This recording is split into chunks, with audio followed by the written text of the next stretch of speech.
General Howe had every opportunity to crush Washington's army and end the revolution really before it even got started, but he doesn't.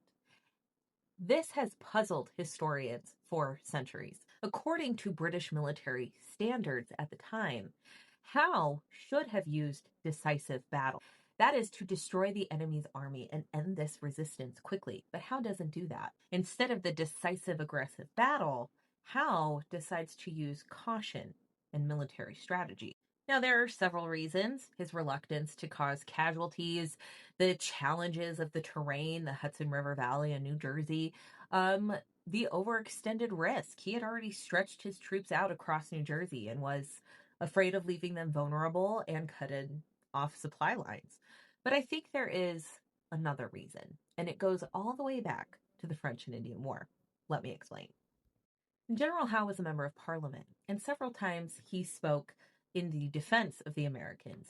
So it's pretty obvious that he was reluctant to fight against the colonists.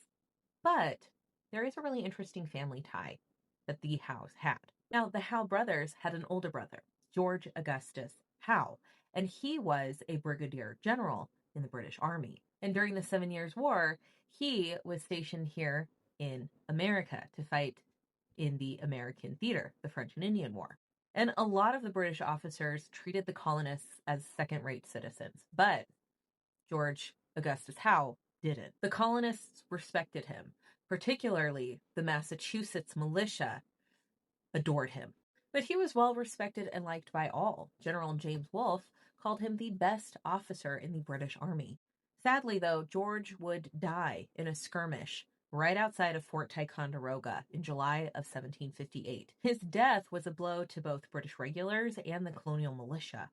Without George Howe, it is said that General Abercrombie's army had lost its soul. He was that important. Now, after his death, Massachusetts General Court, voted and raised funds to erect a monument in Westminster Abbey, which was a very rare honor for a British officer. And it was paid entirely by the American colonists. And I am of the opinion that it is this great honor, this respect of his older brother by the American colonists, that William Howe in particular treated the colonists with caution, with restraint, and offered negotiations rather than decisive battle and total annihilation.